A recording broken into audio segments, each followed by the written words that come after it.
And today we'll do mostly questions. I think I have a few things. I have a really cool thing that a friend of mine sent me, which is from Tara Moore's book called Playing Big. And she names a kind of fear to be welcomed by women when they are about to inhabit a larger space, a larger, truer, more authentic self. In Hebrew, it's yira. You may know this already, but sharing just in case it's useful. Oh, that's my friend to me in my notes. You can tell she's a thoughtful friend. It said, think back to the three definitions of yira. The feeling that overcomes us when we inhabit a larger space than we are used to. The feeling we experience when we suddenly come into possession of considerably more energy than we had before. And three, what we feel in the presence of the divine. I thought that that was exquisite, that there was one word that described, all three locations. And my understanding is that in this book, what she does is she goes through and she makes distinctions between good fear and the other kind, and ego-based fear, and the type of fear that you're meant to walk into, and that they say that in science, growth occurs with the same kind of intensity and pain that facing death does. And so all of the same responses are going to come as you're growing. So you're going to have to recode those, that you're entering Yira, you're entering a bigger space. So what can happen is we talk a lot about this membrane that you come upon when you're growing. So what can happen is, I shouldn't be doing this, fuck it. Or all kinds of paranoias, right? Because these membranes are covering basic fears of open space. And so the grasping can be that much more intense immediately prior to the release. So in a bardo, that's the stage between life and death in Buddhism. In a bardo, the potential to drop off whatever is grasping you, or you're grasping, who knows where the grasping is occurring. We just know that there is a contraction. So in the face of that contraction, and you have the potential to leave that behavior behind. But here's the thing, you're leaving it for an unknown potential. And so there's always that, your relationship to uncertainty determines relationship to enlightenment. So depending, that's the relationship you want to get into. And you want to, if you want to marry something, marry that. And so you want to notice, wow, how do I feel in the face of uncertainty? My partner always comes home at the exact same time, and they're 3 hours late. Something like that. Or, there's something, I'll just use the relationship ones because we're talking consort. There's something funny with my partner. I can't quite sense what it is. How do you fill that space of uncertainty? Or there's a way that we make love and suddenly it seems like they're not interested, or they have less interested, or there's been a kind of a shift in how they speak to me. And before they used to be a lot more accommodating, and now suddenly they're a little bit bossy. We'll say, I don't know. Well, I'm just making these up, but I'm making them up from real life circumstances. But so all of those. So when those changes occur, who are you? How do you fill that space?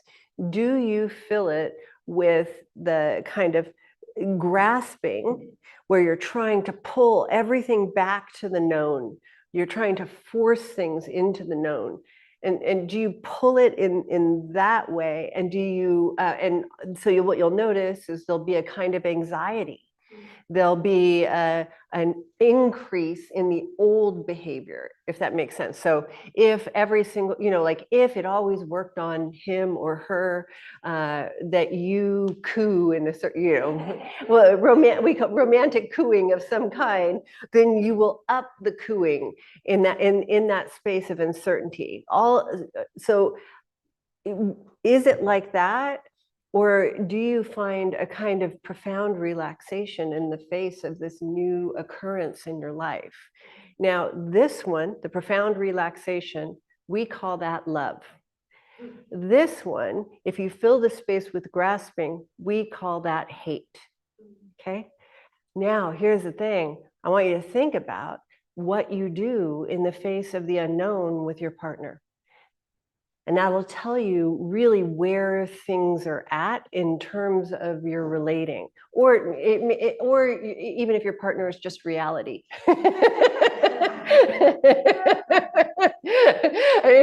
So you want to notice, because nothing has an inherent quality to it. Meaning there is no inherent reality. It's your relationship to it. I was talking this morning with somebody, a fairly advanced Tibetan practitioner, about climax. And I have very different views from Tibetan practitioners on climax, and from, what are they called? Mantak Chia's people, the Taoist, microcosmic orbit people. I think very differently. I think from a woman's perspective. And so, there is this sort of unwritten, immutable law that if you climax, you lose life, you lose chi, you lose life force energy. And it's like, yeah, that's if you don't have a woman who knows how to pump the energy back in.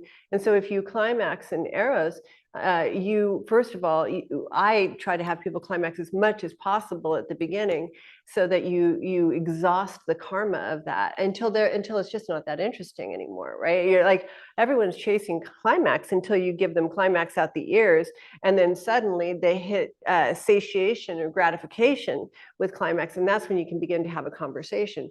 But the instruction is always semen retention. It's just like, what? Okay, that's not going to happen in my world. So, so what I do is I push climax until the compulsive energy is exhausted, and then you hit a plateau. In the same way you hit a plateau in orgasm, you hit a plateau in your relationship to orgasm. Then what happens from that point is suddenly you see a new possibility. Then climax can happen organically or not happen. And that to me is freedom, where whatever naturally wants to happen can happen. You aren't holding, you aren't forcing, you aren't grabbing, you aren't doing any of those things.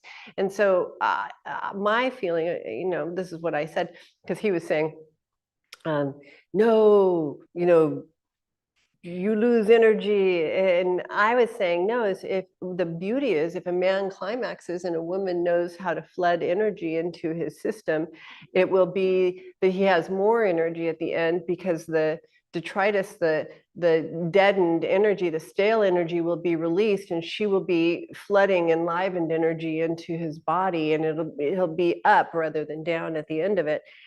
But these are things that aren't often talked about. I don't know why I just told you that, other than I'm talking about the bardo and your relationship to uncertainty.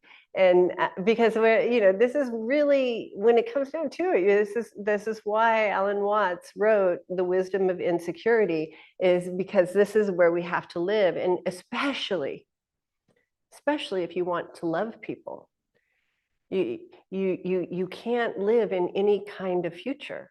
The minute you put a future on something, you take yourself out of attunement with the human being right now. Now you're relating to your program, your vision, your aim, your determination, your vow, your commitment, whatevs, rather than the human being who's right here in front of you right now. And then what happens is, in place of actual moment to moment to moment to moment intimacy of wanting to get to know this human being, a desire to get to know this human being, you fill that space with an idea of a commitment, or you fill that space with grasping. And when you do that, you no longer know the person. What you now know is your grasping and your ideas, and that's all you're relating to. And so they often say, well, I don't know if they often say, but I've heard said many times that suffering is really synonymous with anxiety.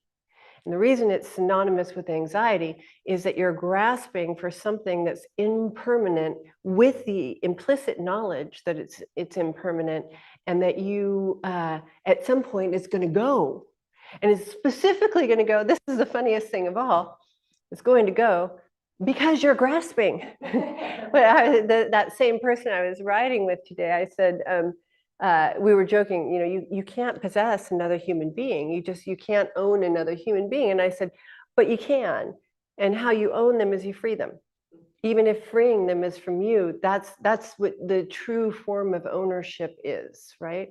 It is liberating to the best of your ability other human beings. So you have to look at, what is my relationship? Is my relationship one that is trying to draw in or pull in, or is it upliftment and supporting of another human being flying to the best of their capacity? Those people may leave, people, because people have free will, and people have other desires, and they have ways that they want to live and experience, but they're a lot more likely to come back, and they're a lot more likely that when you're with them, the contents of the moment are intimacy. See, people who use a placeholder of my relationship, who use that placeholder, never have intimacy with a person. And if you never have intimacy, then what you have is anxiety. And then here's the thing, the anxiety gets anxious. And so then what does it do? It grabs more. Exactly. I felt like Tony Robbins. He always says, he asks these questions and he answers questions for you. But I love Tony so much. But yeah, that's exactly what it does. It is a self-perpetuating cycle of grasping, where the grasping creates grasping. And the promise, what has been misconstrued is that if I grasp more, then the anxiety of grasping will stop. And it never stops, but it doesn't have any brakes on it.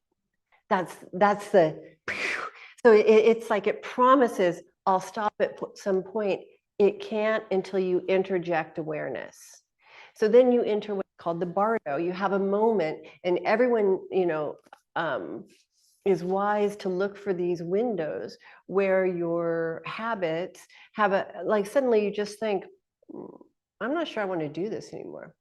Just whatever some habit is, I'm not sure I want to do this anymore. And I'm trying to think of an example. I had somebody on, you don't need to know my life story, other than I had somebody on Instagram tell me that they felt that my writing was too abstract. It's like, look, there are 980 million other content creators. Go find one. Anyway, sorry, that I have a frequency. You like it, you don't. But I have a habit. So I have a habit of, I have so much flow, and so much abundance that I can pour too much. And so there comes a point where all of a sudden I'll look at the other person, dead and drowning in my loving flow. And I'll look at me saying, why aren't they here with me as a strong force in my life? And then I'll say, I'm going to stop this shit. I'm just going to stop it, right? So then that happens. You have that voice. And that's where you potentially enter the bardo. And so the nature of a bardo is that you have the potential to drop something off that will give you greater space, greater liberation, greater freedom. And here's the thing you have to know. The grip of the habit will be greater than ever before. So right when I say, this is not working, and that takes a lot of time, just so you know, it's not like, dawnings come when dawnings come, and you cannot manufacture a dawning. I have tried. I've tried to be like, like I've been in a state of obsession and be like, I'm manufacturing a dawning that I'm not obsessed. And then you like open your eyes and you're like, I'm still obsessed. So they happen when they happen, and they happen in a phase transition way, the way ice goes to water, water goes to evaporates, turns to rain, that it comes back to. So it goes like that. It's a non-linear shift that you can't control, but you can set yourself up with the conditions for it to arise, but you can't make it arise. Okay, you can't make a window open. I mean, there are some karmic tricks you can do, but I'm not going to go there. We're just going to say you can't do it. So you're in the bardo, and all of a sudden you've had this, like, you have to have, in order to enter the bardo, you have to have had this slight taste of a different of like a reality where I don't have to have towels all over because I've drowned everyone, and where people aren't like gasping for air in my presence. You've had a flash of what that might be like, to have people stand up for themselves in your presence and do their own side, so that you actually have, you're matched. We'll say you have this flash of what that looks like, and then you get in the bardo.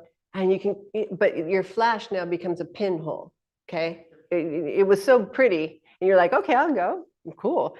And then you're like, where did it go? And it's just this tiny little pinhole. And then in the background, now what you have is both of your legs are being dragged backward by your habit, and it doubles down. It is like, you think you're going to leave me? No, you're not going anywhere. And then what does it do? The first thing it does is it manufactures anxiety. And then it says, oh, this is what's so funny, is like it's a pain manufacturing machine that gives you the prescription for your habit to solve the pain that it's manufacturing. And it does that just to keep you in that cycle. So you're saying like, oh, now I'm look, I got a glimpse of freedom. I'm going toward freedom. I'll see you later. And then it says, really?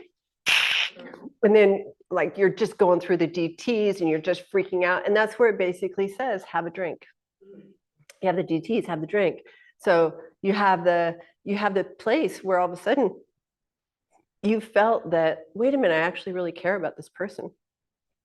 And that place where I grasp them, this is just an example, but that place where I grasp them actually hurts them, and it hurts me. And I think I want to explore relating with them differently, right? And so you just have that flash, and then all of a sudden it produces tremendous anxiety. And you know what it says? It says, go to them and hold them tight in order to free yourself of this feeling of tension. And you're saying, but wait, I thought we made an agreement that we weren't going to do that we were going to do something else. No, I am the oracle with the solution. And so that's the place where Parvati is standing on one leg and on Mount Kailash, with single pointed focus, through the snow and through the sun, just remaining there with a single pointed focus, with no promise whatsoever that Shiva will return to her. And that's what she's developing, and that's what we're developing. Is you have a vision of a deeper state of freedom with no promise of it, but you have the vision of it, and you hold that with unrelenting determination. And that determination is the fuel that pulls you through while your habits are pulling you backward. And it's this constant version of that. And that's really the spiritual path. So it is these glimpses, agreements to go with the glimpse, hopping in the bardo, being pulled backward, determining to go forward. The hardest part being at the membrane. I mean, that membrane is, deadly to go through. the finally making it through the membrane, a feeling of freedom and expression and joy. I will do this every day for the rest of my life. I love this. And then the next membrane comes, and it's just that. But so you have to figure out how to have it be fun and have a tremendous amount of humor about it, because otherwise it can be very grave. Not only can it be grave, but especially spiritual types can get very identified with the martyrdom of their own enlightenment. Like, you know, I don't think you realize how difficult it is to go through this. It's just that difficult for everybody. Suffering is it. Let's see. It's non-denominational. Suffering is non-denominational. It doesn't care if you're black or white or queer, or if you're married, if you're single, if you're young, if you're old. Everyone now. This is my controversial statement, but I'll stand by it. I'll die on this hill. We all have an equal amount of suffering. You know, in conditional suffering. We may have a different level of karmic suffering. You may have been born with less karmic suffering, but that has nothing to do with your conditions. You can be you can be raised as an Italian girl in a whatever. I don't need to tell you my life story, but you can have. I was born with fairly good karmic conditions inside of not perfect physical conditions, and so then it becomes a very different experience. I have a certain level of karmic wealth in that I can determine to stay in joy, or at least my version of joy, irrespective of conditions. I call that karmic wealth. And you have that when you have a strength of mind. So whatever happened in my past life, if there's such a thing, I must have been a mental CrossFit kind of girl, very strong and able to function in multiple terrains. And and then I got here and it was just like, bring it on. But so that's what we're aiming for. So how do you do that?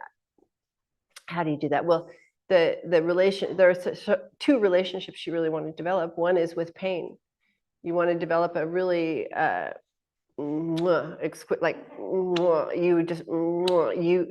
she's such a good mistress. Thank you. I have another every time she gives you one. And then the other thing is with this uncertainty. And because as soon as you decide to look at uncertainty, I can tell you, pain comes up to keep you from looking. And so you're going to be going back and forth on this seesaw of the two. So you want to have a pretty good relationship with those. And then, I can tell you that it is absolutely possible to fall in love with uncertainty. And how you do that is you fall in love with this moment, and you have undeviating attention from this moment. And then that's all there is. And then I'll tell you this other trick that's really great. In this moment, there is no suffering. Your attention is fully immersed in this moment. There's no suffering whatsoever. There may be some pain, but there is no suffering. And the pain transforms into something kind of erotic, kind of hot. It's a different experience when you're here inside of it. So the practice is very simple, be here now, but it's not easy. And that's what we're working on. So I thought that was a good way to begin from my little, and I want to thank my friend Amy for she's such a great curator. And she said, there's another word. Now, I don't know my Hebrew. Pachad, which means false danger.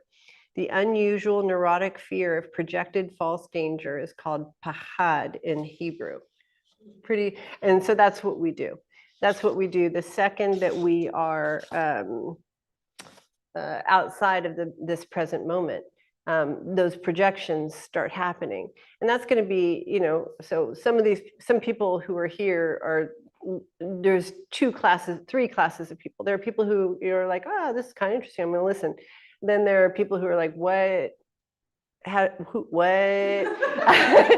Like I just saw an Instagram live. I don't know what I'm doing here. And then there's a third class of people, and those are people who are actually practicing some form of arousal, some form of Eros. And so the thing that you might practice as a result of today is, what is my relationship with the gap?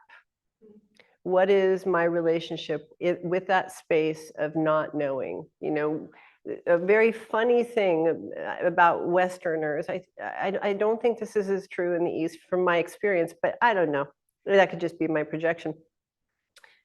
But is we feel entitled to know.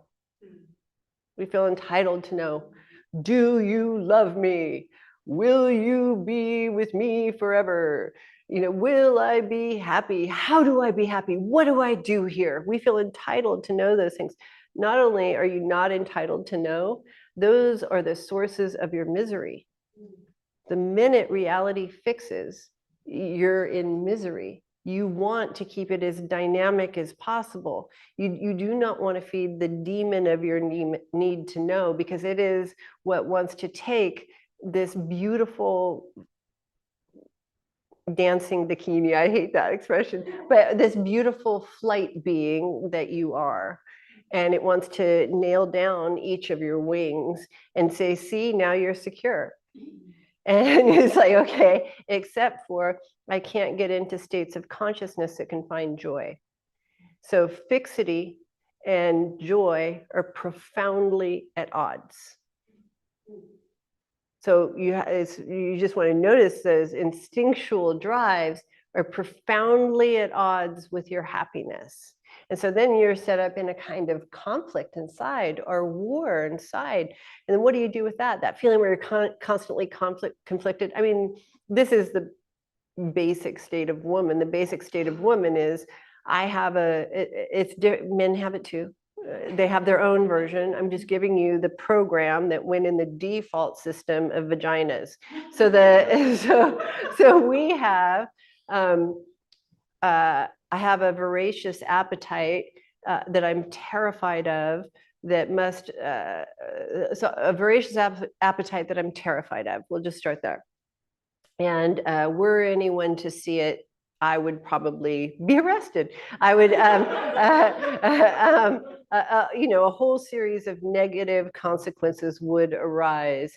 And we all know all of the things that you say to people. You'll get an STD, you'll get pregnant, people will think XYZ about you, men will use you, or women will use you, you'll be a doormat, all of those things. So you have this voracious appetite with this conflict, that there will be severe consequences if you eat. And then not only that, on the other side, you have this profoundly reinforced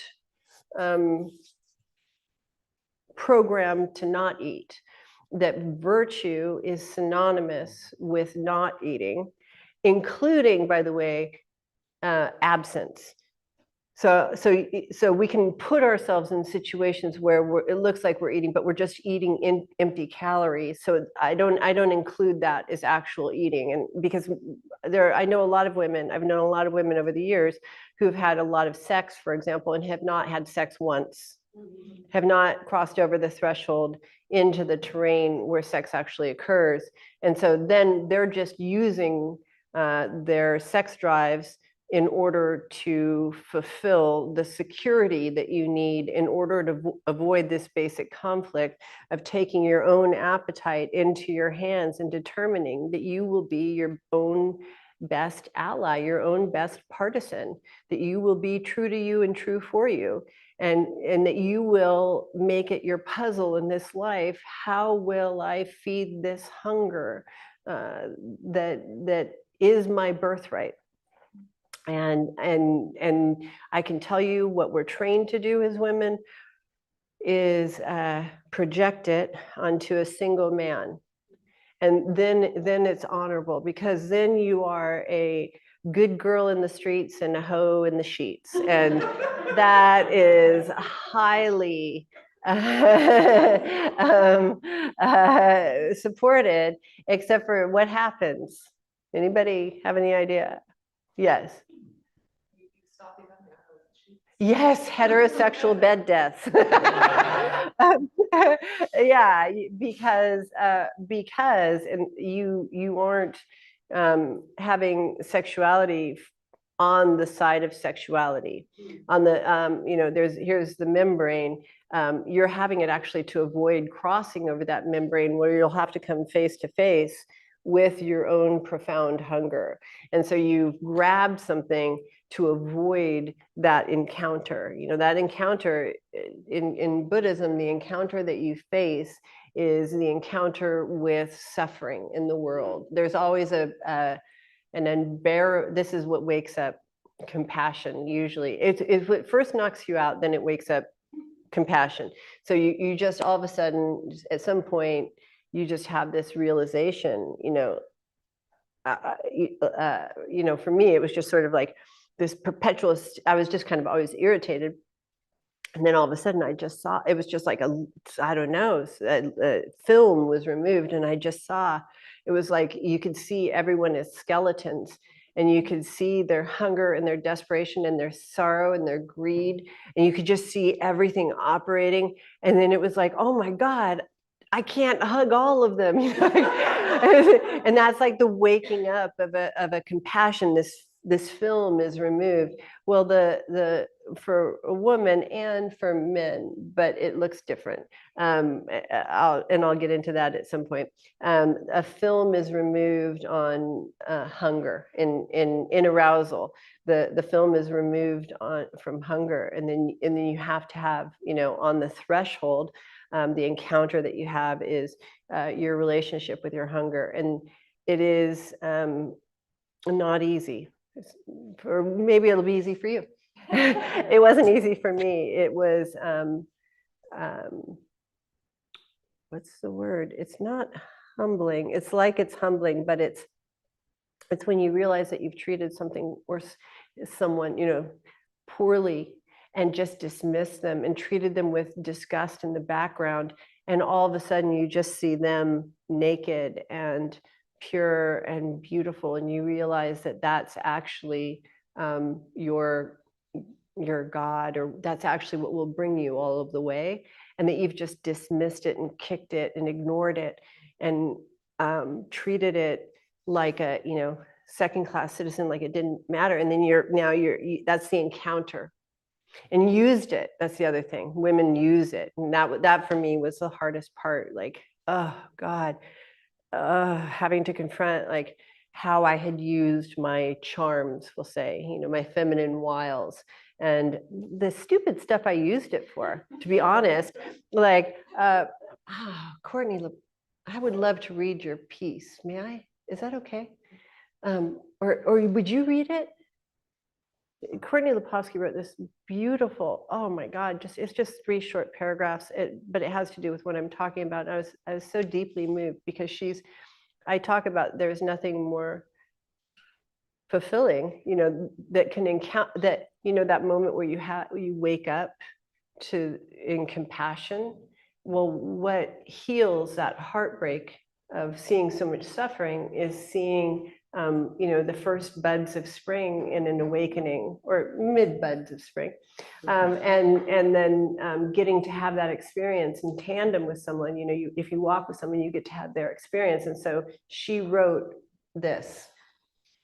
By the way, even her writing is, to my mind, an example of the opening. Go ahead. I used to believe that the power I felt in my body, arousal, aliveness, a sense of being deeply plugged in, came from one particular man. There was something about him, something magnetic. When he looked at me, came near me, touched me, I lit up. I believed he had something I didn't, that he was lit from within by some kind of magic I could only access through proximity. So I did whatever it took to stay close, lied, cheated, withheld. I contorted myself to preserve the image I had built of him in my mind. One I, moment. Will somebody remember that? I contorted myself to preserve the image of him in my mind. Go ahead. I made myself smaller so he could be superior because the power I projected onto him depended on him seeming to know more than I did. What broke that spell was learning how to access arousal without him, and then to stay in that state while doing something deliberate. I turned toward what had been hidden. Without arousal, the patterns were unbearable to face. The shame was too thick. I was humiliated by my manipulative ways and by how far I had contorted myself. But from within arousal, I could look, I could feel, I could even eroticize those patterns, bring them up, speak them, and find what I secretly loved about them. I told him the truth, things I had never said before, where I had lied to him, where he had lied to me, and I had pretended not to notice because I needed us in those roles. In the heat of arousal, those stories burned up. They lost their grip. I felt free. Then something else happened. From that same state, I could see beneath the world of appearances. I had thought he held some rare power, but I saw that the charge I associated with him didn't come from him. I saw strands of energy moving into him from other people, and then from him into me. He wasn't the source, he was a conduit. I had mistaken the outlet for the generator, and once I saw that, everything changed. I stopped reaching for him to plug me in. I turned toward the current itself. Now I know how to access power without begging for it, without needing someone else to be the gatekeeper. I feel it rise in my body, move through me, and pour outward. I can receive it, I can share it, I can live in it. Thanks. Really deeply moved by that piece. And I mean, that's what we're up to. And so it can look like, oh, this is being taken away from me, or oh, they're telling me to do this. Nicole's telling me to do this on the Zoom. And first of all, I just want to say nothing is ever a prescription, ever, ever, ever. It's just there's so much more. And then what can happen for her is that same person who because in order to do that, you have to project onto the person. You cannot see a person and project at the same time. Does that make sense? So she's having to project savior, boyfriend, whatever it is she's having to project onto him. And so she's just not seeing him. Again, in my mind, that's called hate. That is not love. And so then what happens is when she does the work, goes through the bardo to get her own source, to plug into her own source of arousal, because all she's seeing is some dude who's plugged in, or maybe not even plugged in, we don't know, but who appears to be plugged in, and it's like, oh, okay. You could say that is so attractive. I'm going to plug in. And then when I'm plugged in, we can actually be friends. We can actually genuinely care about each other. I'm not coming to you in need. So, and I'm not having to contort, pretend, lie, distort in order to get what I perceive you can offer, by the way, that you can't, that'll keep us on this circle of samsara, of just chasing it. Because isn't it like it says at any minute you're going to get it?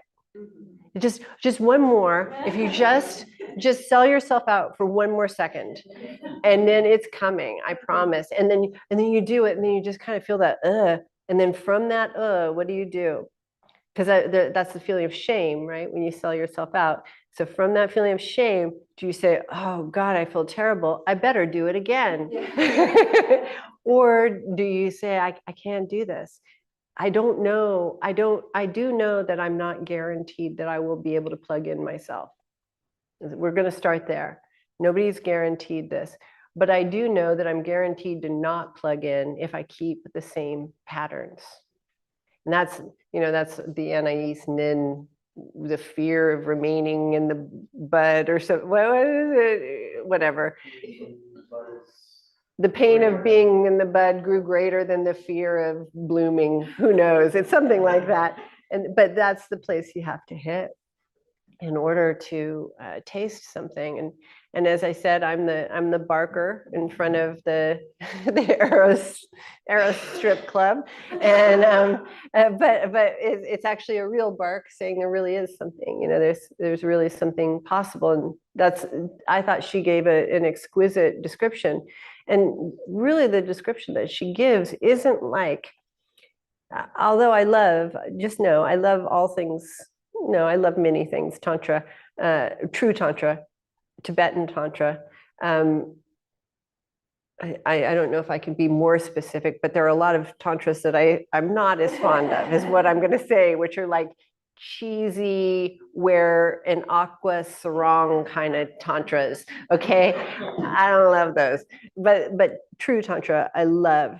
But they make this promise of bliss. Now I do believe you have bliss, but I think when Westerners hear bliss, they think cocaine, and so I just want to say, what she's describing is actual bliss. It is the bliss of space and freedom, the joy of curiosity and discovery. That is the foundation of bliss. It can go a lot more electric body, it can have a lot more things, but that's really what it feels like. And see, it doesn't sound that exciting, but it doesn't sound that exciting because you're sitting there in a lasso really tight. And it's like, no, this is what sensation feels like. It's got to be this intense. Actually, the relief from not being in that is bliss itself. So that's where we're going now. If we have any questions. I do. Avery says, all of this is so alive, Nicole, always tapped in. How does a woman learn to flood energy into his body?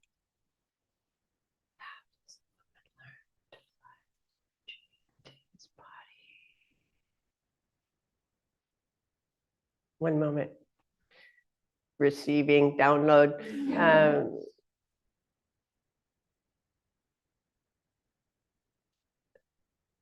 It's such a, I'm just going to give it a go here. So women are reversing, the whole practice in a sense is reversing the tendency to withhold and draw back.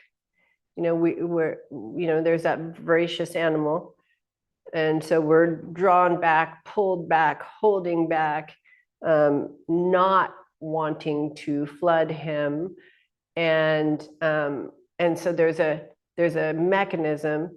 The mechanism is a really profoundly strong muscle going in the wrong direction. And so you're having to loosen that, relax it, make it supple. And so you do that in two ways, same as it ever was. You stay in arousal because that makes your system more supple and allows dynamic energy to move through, which begins to unfold your body. And then the other thing is on the mental part, you look at what are your secondary advantages, secondary benefits to holding back in your mind. And so then you have to look at those as they arise, and just like one of them is just, I'll be perceived as more attractive in the world. I mean, that's a great one. As soon as you are turned on, you better expect your dating pool to go down. Mind you, it'll be the 2% of people worth dating, but that 98% is going to just be like, there's something weird going on there. If I get near her, and then and men's penises love tight, empty spaces. So so that they can feel big and important. And so they, am I back? Okay. And so that's what they're looking for, until you have a confident penis. That until really, I don't know how I get to these places sometimes, but until you have a confident penis and that knows that it can expand energetically to fill any space, then it's going to look for tight and empty and small and just physical spaces in order to feel like a man.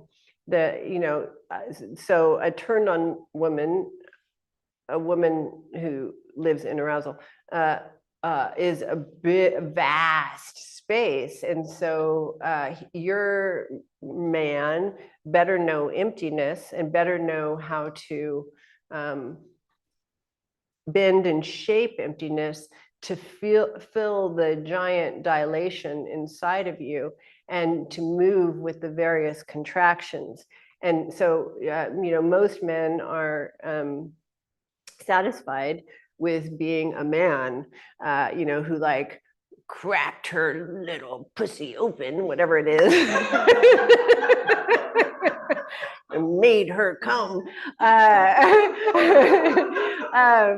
Whereas, and so what you want is a man who wants to be a good master and who wants to learn to control energies. So then I can't even remember the question, for God's sake. I love your questions, Avery. You send me off on, I don't know. How does a woman learn to flood energy? Oh, so then how do you learn to flood energy? So the first thing is I told you the physical part, then the mental part is you look at what are the secondary benefits of living in contraction and withholding, because it's natural. Flooding is natural. And then once you learn to flood, you're going to have to learn to flood with a rheostat or with a. You're going to have to learn to control that aperture. I'll tell you that. But that we aren't there yet. So then you have to look at am I willing to release those for a greater sense of freedom and lose the various secondary benefits? The other one is a great one is if you keep yourself small, people want to protect you. And so there's wow, how wonderful is that? Like, because you go from you're small, so people want to protect you. And then there's a big lag space where no one wants anything to do with you, all the way to this promise that may or may not exist, that you become the equivalent to a queen that calls the best out in people, and they want to protect you because your presence in the world makes the world better. And but you don't know that that's going to happen in this very long lag time. You're just there, not protected, being shot at because you have this weird energy in the world and no one wants to date you. So that's the interim part.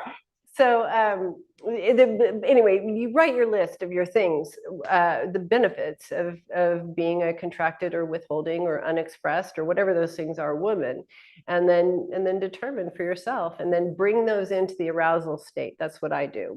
All of a sudden I'll see something, and then I bring it into the arousal state, and then I just throw it in the river. You have to throw it in the river. You can't figure it out. That's the most important thing. Just keep whatever it is. It's like, no, I just grasp and it feels so exciting and like love. Throw that in the river, but I know that every time I do this, I'm going to be able to get his attention. Throw that in the river. Just stay in arousal and throw all those things in the river. And then what you'll find is that you naturally expand. As you naturally expand, your own river will flow. And then when it flows, it'll be I mean, my experience is that witnessing people stepping into this river is that most people realize they've just never had sex before.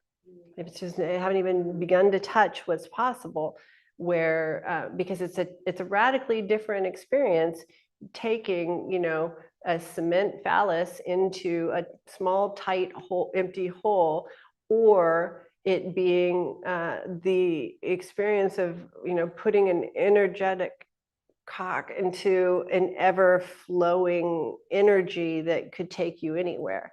They're not even on the same page. So that's what I do. And then the other thing is begin to notice where you're coming. And, orgasm responds really well to attention and to kind, delicate, or subtle attention, where you just notice, oh wait, that feeling like I have to pee. I actually don't have to pee. And if I just relax there, something starts humming and comes rolling out of me. Wow, and like that. So you begin to acknowledge the various things. And then at a certain point, your vagina will reflect this and will pour, the actual physical analog in Buddhism, it's called Amrita, will just flood or pour in the same way that your energy is pouring, and those two will be one. How's that? Great. We have a question. And you can know that you didn't do it if he's depleted after, unless he's a real tight grasper and wants to just hold on to the idea. A lot of these spiritual people, I'm depleted because I climax. No, you're depleted because you believed you climax. You know what I mean? You no. But for the most part, if you flood him after, he should have more energy, not less energy. He should go into the clear light, not the black drop. Thank you. Hungye has a question online. Let me see.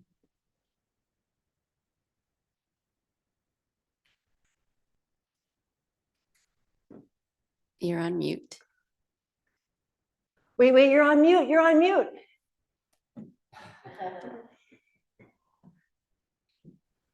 Okay.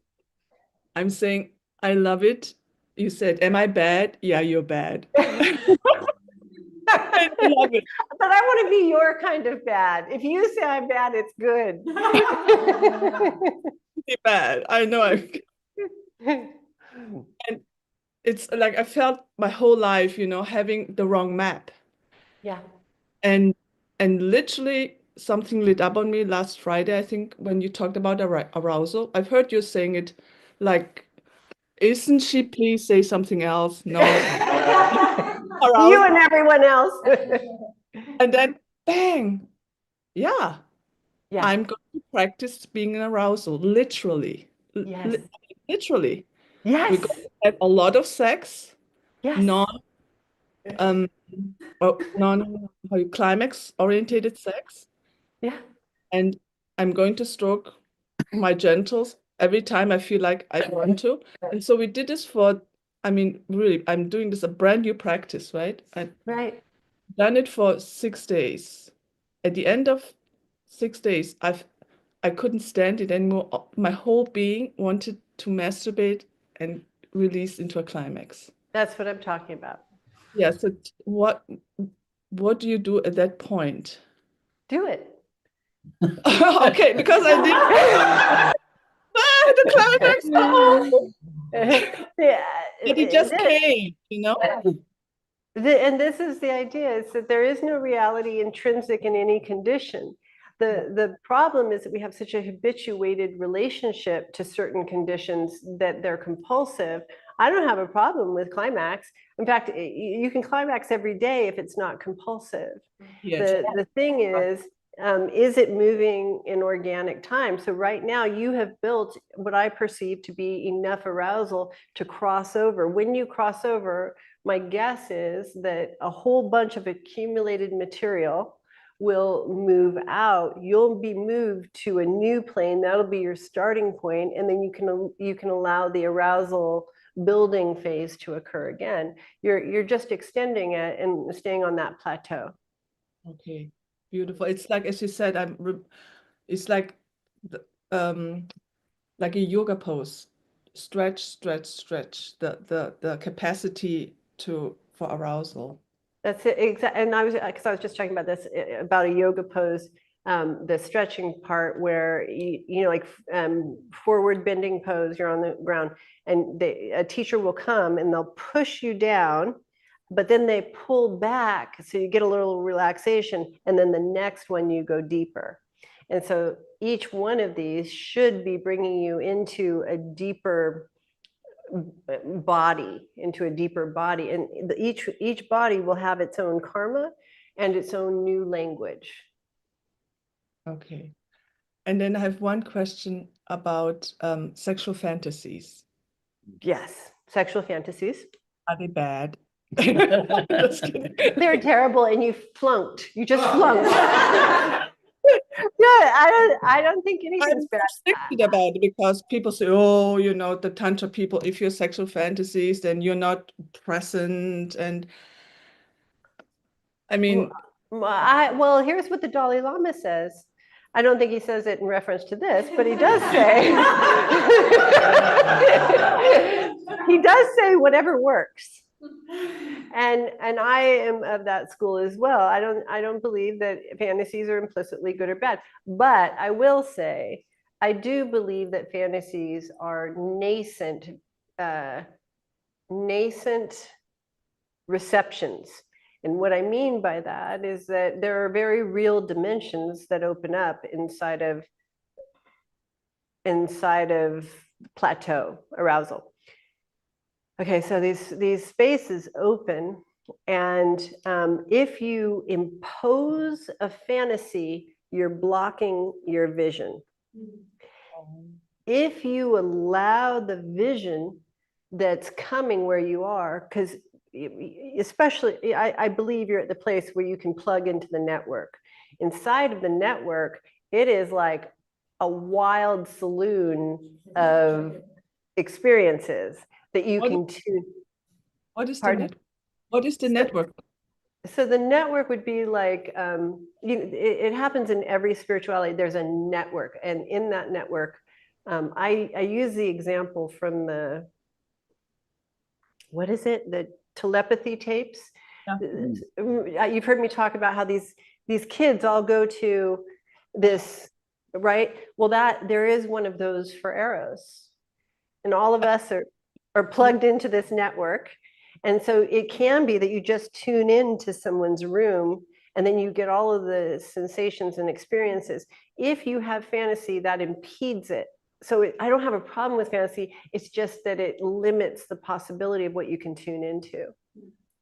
Okay, but if they just come unprovoked, I mean, That's great. not Allow it.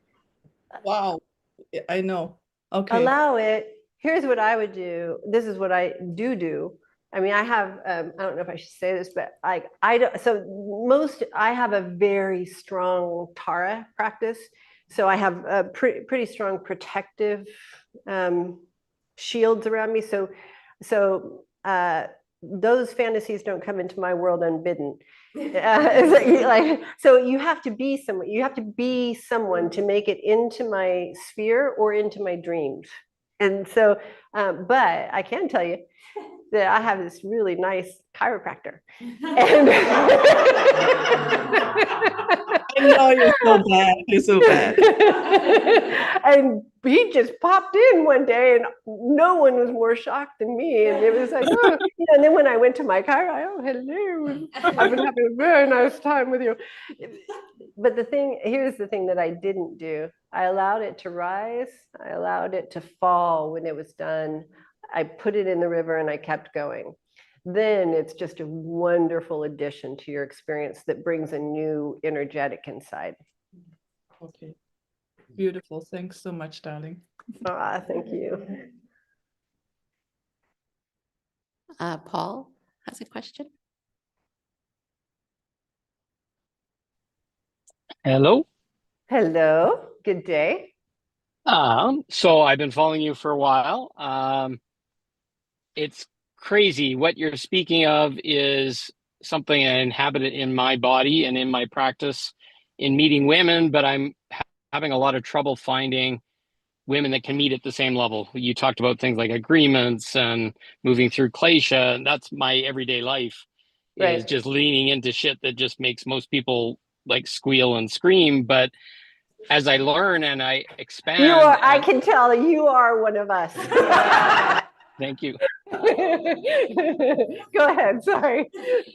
Well, I teach people about this stuff, and the speak you were talking about Amrita and other things recently, and to be able to hold a container for a woman to get her to the point where she can feel that safe and that comfortable and release in that way is magic. And I've experienced it in very small forms myself. Men can be multi-orgasmic and feel these, and expanding your light body and using your orgasmicness to expand yourself and kind of pop. is an initiation that I think we all deserve. It's our birthright. You talked about that earlier.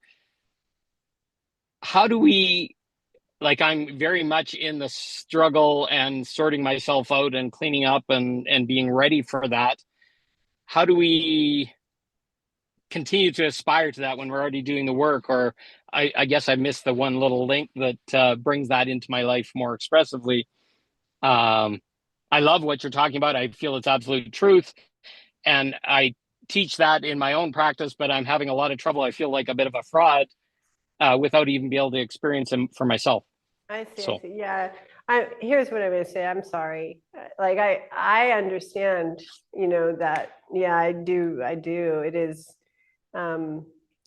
a very specific. I'm not going to speak for you. I'll speak for me. And it's a very specific kind of loneliness to have a sense of what's possible, and then to not be able to express it, and to maybe have had that experience one or a few times, and then nothing in me wants more than to share it.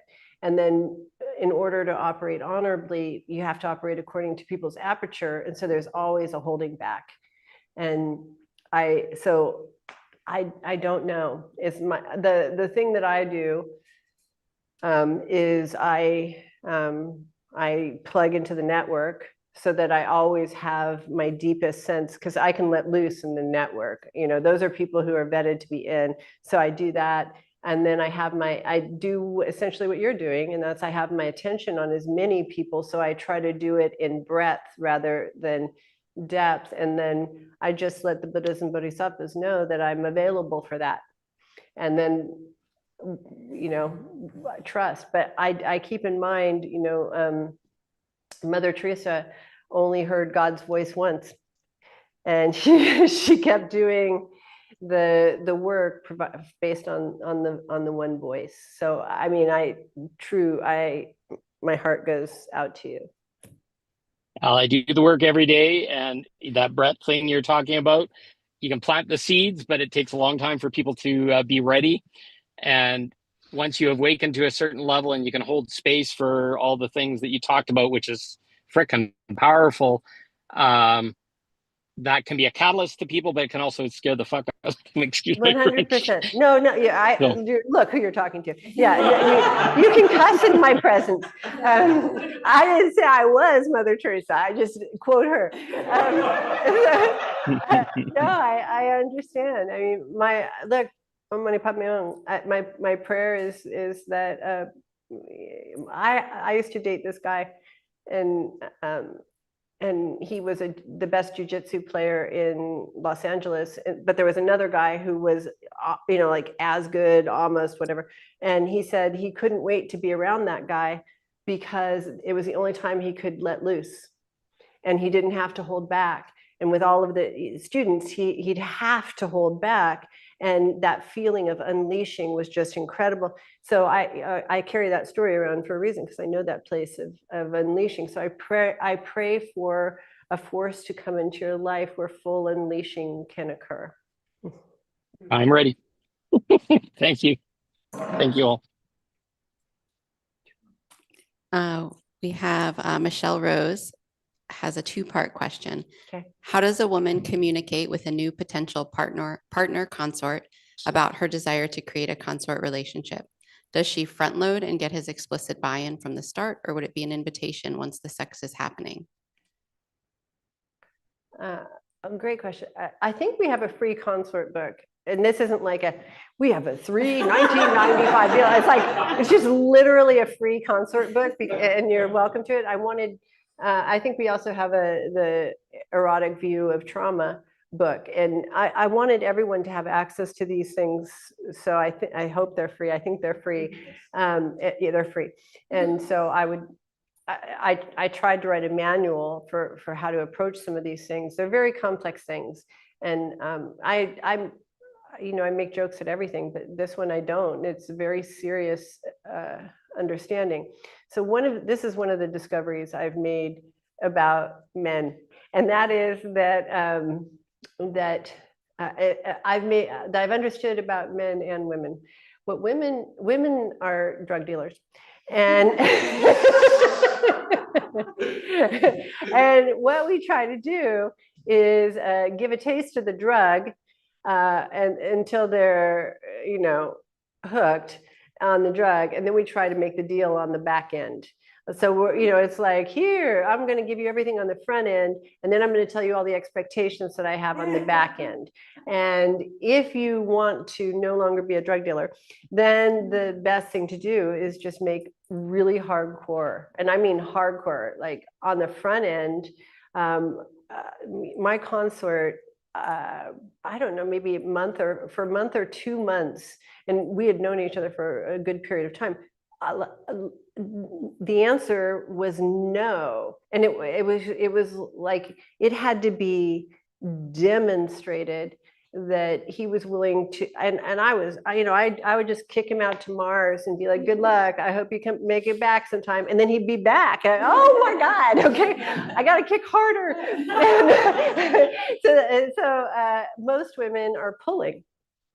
And so you're going to have to reverse that. You are going to have it be that somebody is demonstrating that they're willing to go to any lengths in order to meet you in this relationship, because this relationship is going to be harrowing. It's not going to be heroin. So you're in a very different kind of interaction. And then women are terrible negotiators and terrible on the front end of negotiation. We're just so afraid we're going to lose him that we won't make any very serious and clear demands. So you know what happens? I'm going to tell you this. There's a Star Trek episode with the Klingons.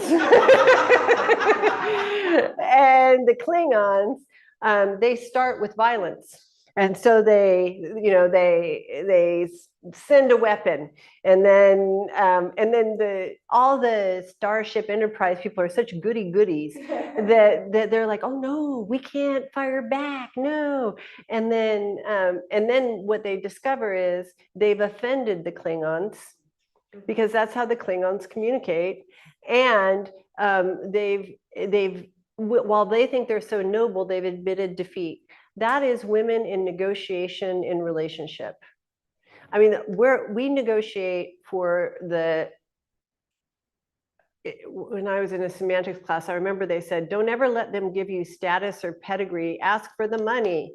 And so we negotiate for the relationship, but not for the determination that this interaction is in order for both of us to get free.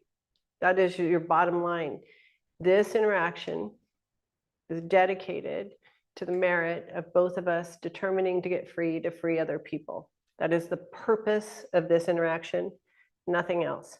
And then therefore, these are the conditions that will be required.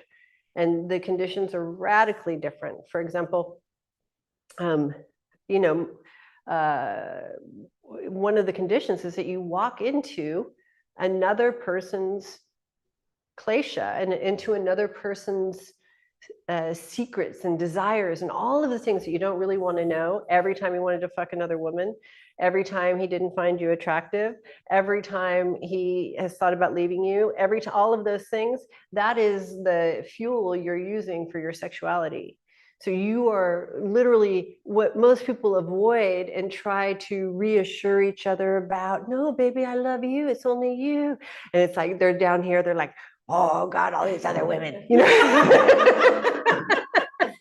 And you're like, something feels funny. It doesn't feel like it's all me, only me. And so you're trading a false sense of reassurance and security for the truth of intimacy that may include losing that person, which it does anyway, by the way. You know, it's like, I'm going to keep stating, more than 50% of people get divorced. So that system is not working.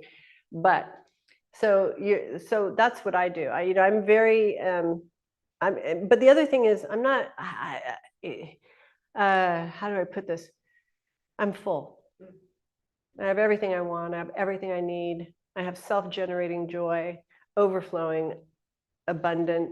And so from that place, the only reason I would come into a consort relationship is that I have something to offer. And as Rev Joe would say, and this person prayed me into being. There is somebody who's desiring to receive that so that they can live a life of offering. But you have to get, like, that is the nature of it. Do not co-opt consorting. Don't have it be like, you are my consort, and therefore you will only look at me. Don't do that. It won't be good karmically. It'll be like an internet marketer. You don't want that. You only do it if you want the real thing. And if you want the real thing, go hard and determined. Now you're going to have to remember, your life is dedicated to freeing this person.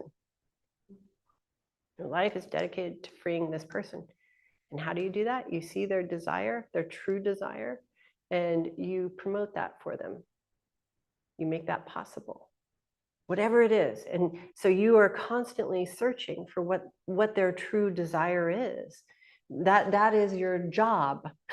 So now you have this job, and that is to produce their true desire, because I'm of the deep-seated belief that desire resolves all issues. True desire, not grasping, not tanha, true desire, moving through a system, clarifies, strengthens, and guides. And so that's what you're aiming for. And so if you feed true desire, you don't always know what's true desire and not true desire, but you discover on the way, whoa, that one was not so hot. Then what happens is you're just constantly fortifying this human being. And here's the other thing. They get a hell of a lot more attractive as you do. Oh, they get more attractive as you're freeing them and opening their desires. They get attractive to everyone. And so the path gets harder, not easier, as you go. There you go. I think that's it. If there's more, you can find me in my DMs and I'll answer. Part 2 of Michelle's question was, and is a consort always the primary partner of the one? Does it ever happen that a 2 has a partner and wants her man to be a conduit for her between herself and a 1?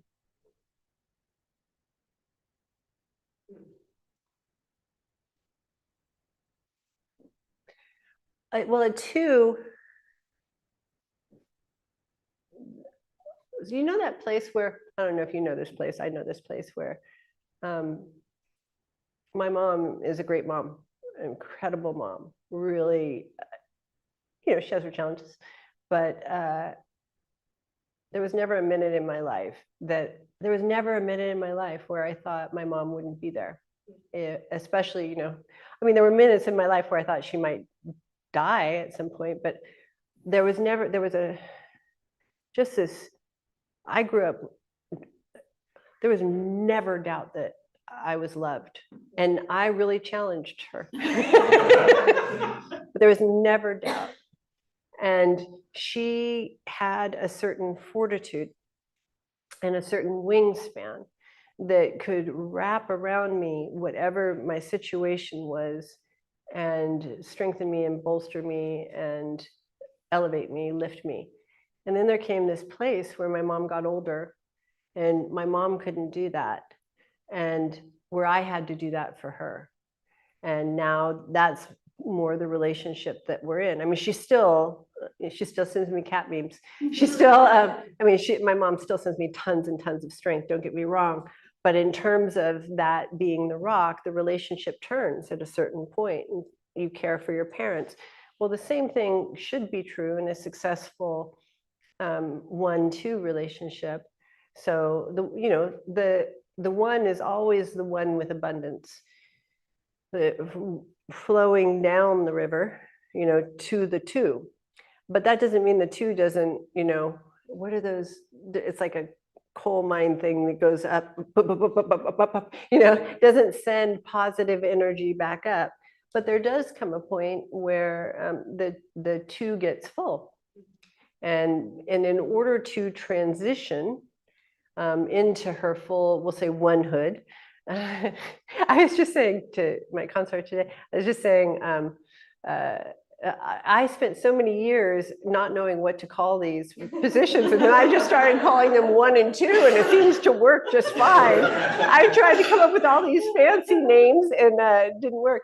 Anyway, so then there comes a point, and so for her own for her own initiation process. Then what happens is as soon as she's full, then she becomes a one, and she tends to the one. So then suddenly now all of the work that the one had been doing, now the two takes that over. And you have to know the two kind of always distorts the conduit's mind. That's because she's samsaric. So she's always just injecting her samsaric stuff in there. But once she gets full, then she becomes a clarifying force. So then she starts to clear him of all of the delusions she put in him. She starts to clear him, and then she starts sending and tending to the one. Now the one still has her own source. She doesn't need it. My mom doesn't need it in a certain way, but it's just what you do because this person has exhausted herself in order for you to have yours. But more importantly, you do it for yourself because sending that back completes a karmic circle. And then at the same time, you start being a one, and you should get your own conduit. And because it's vital for every woman to really do the practice of training a man in his greatness.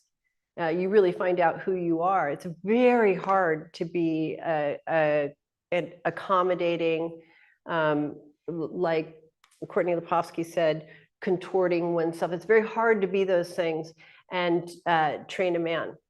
So as a two, most women train men in being very bad men. So then, but when you get full, then you don't need him, as she said, you desire him. And so then from there, well, you're only going to desire somebody who isn't, a jerk. And so then that's when you really start doing the training. And then that's where you have to undo things. And so it's vital to learn how do you, I do Yidam practice. I visualize Tara. And, there comes a point where you go from visualizing the picture of Tara that you've seen to all of a sudden there is a living, breathing something that is giving you energy in the visualization, right? Well, the same is true with a man, where you have the two-dimensional idea of who he is, I want him to protect me, I want him to make me safe, I want him to make me special, whatever it is, that two-dimensional image, into where you're projecting this genius-free, exquisitely sensitive, determined to use his life capacities for the liberation of others, breathing being in front of you. That is your capacity as a woman. How profound is that you can breathe life into the people around you to lift them to their highest realizations. I mean, that's pretty great. But most women don't get to have that experience. And if you don't get to have that experience, you'll always have low self-esteem, because you'll never know what you're capable of. And if you don't know what you're capable of, then what happens is you have to take the projections of the world about who you are. Mm-hmm. So there you go. That's a good answer. Wonderful. I think that was the Buddhas and Bodhisattvas behind me. By the way, all answers are brought to you by them. So if they're good, they're from them. And if they're not good, they're from them too. I just want to say, Saraswati is bringing you today's responses. I think that's good. Yeah. Thank you so much, Nicole. And by the way, I apologize. I came in a little late today. We had a little Uber issue. So, whatever. I love you guys. I like to be on time. Today is Friday. I'll be here on Saturday and Sunday.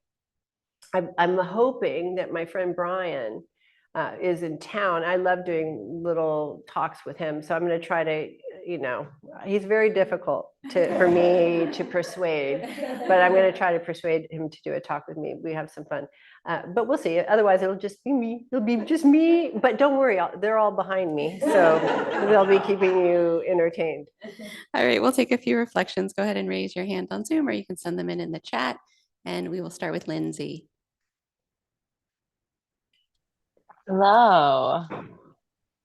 I've been trying to practice what you call getting more specific and more vulnerable. So I I had a bright feeling on the back of my upper left of my clit during this entire talk. Okay, I just want to say you went from 0 to A. Excellent. You really take stretches well, my lady.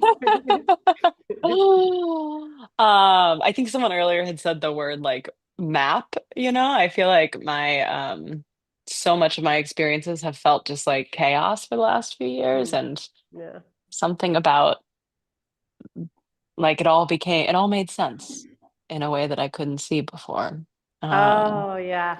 It synthesis. You had a Yeah. synthesis moment. Yeah. Yeah. Yeah, I like this. Yeah, it's funny. It's, I think somebody asked me the other day, how do you know? I don't remember. How do you know you've crossed a certain threshold? And I said, you can hear things differently. You'll like, that's what I loved about the question earlier, when she was saying, you kept talking about arousal, and I said enough already with arousal, and then I got arousal, and that's sort of that's the moment when, and so what you're describing is one of those, you've crossed a threshold moment when there's synthesis, you hear things differently. Yeah, that's fantastic. Yeah. And you're like, oh, that thing that just felt invisible now, there's a language there. Yes. There's mechanisms. Yeah. Yes, it's like this has been operating. You didn't have words. This is my experience. I didn't have words for it. So I could sense it operating, but I didn't know. Suddenly words arrive. And then I realized the words apply really well to this that's happening. Yeah. That's it. Thank you. Matthias? Oh, Hey, Nicole. hi. Well, I definitely, the time's flown by. I've definitely felt myself cross a threshold, especially in the last couple of days, in a profound way. Like yesterday was like the most creative day I think I've ever experienced. And so, you'll hear more about that. But Inexhaustible happy to creativity share. is what we call that. When you cross the Yes. threshold, you tap Yes. into, yeah. And you have, in my experience, in that I can sense contact with you, and that's so that for me is the experience of the network, where you can think people or you can sense a contact. And so nice seeing you over here. Hope you appreciate our our appointments. Let us know if you need any refreshments.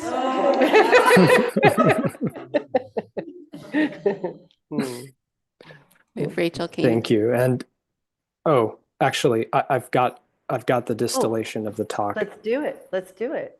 Okay. To bridge the bardo, keep your focus on emptiness. Trust in your presence, in the unfolding and the unleashing. I know. You do good work. Really beautiful. Thank you.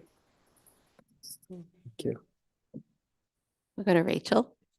I don't know if I give the same reflection every time, but I feel it like so intensely every time that I'm just so grateful for the way that you don't only give the steps and the map, but also the transmission, but also the like laughter and approval that like each foible and like failing is just part of the journey. And it's just, I'm really grateful for that. Thank you. And I think that the Buddhas and Bodhisattvas have you say it because many people are not grateful that I don't give the steps. And many people are not grateful that I bum their high by talking about all the foibles you'll encounter. So you are the representative of reparations for that. Thank you. And we got several from Instagram today. Kaylee says, I deeply needed to hear Nicole's piece about a turned on woman being unprotected, how the dating pool drops and being shot at. I am deeply affirmed and confirmed. Understand more of my experiences. Endlessly grateful to be here and the expansion in my heart and roots in this path. Thank you. And I want to say, you know, I don't know how to, all of these things can seem so anonymous, and you may not always know if you're received, but I feel your presence and we call them threads of karma, your threads of karma that are woven into this place. And so I just want you to know that you're not anonymous here. It's felt. Zoe says, I loved that this whole talk reminded me that it's not conceptual metrics of this is it, this is not. It's the state of being that opens us to what we don't craft for our own grasp or contradiction. So good. I mean, it's funny, Rachel Kane said she doesn't know if she gives the same reflection. I don't know if I give the same reflection to you every time. So I mean, I'm going to have to just be like, cool, do a good job. And we'll end with gently through fire. All of this today was so beautiful, but more than anything else, hearing said out loud what I know is possible as far as energy exchange between a man and woman. That climax is not an energy drain. Thank you. No, really, thank you. I mean, I thank you. Anyway, so we'll see you tomorrow. If you're going to come, we'll see you tomorrow at 1. Otherwise, it's been a very nice time spending time with you. And I'll be here at 1 tomorrow.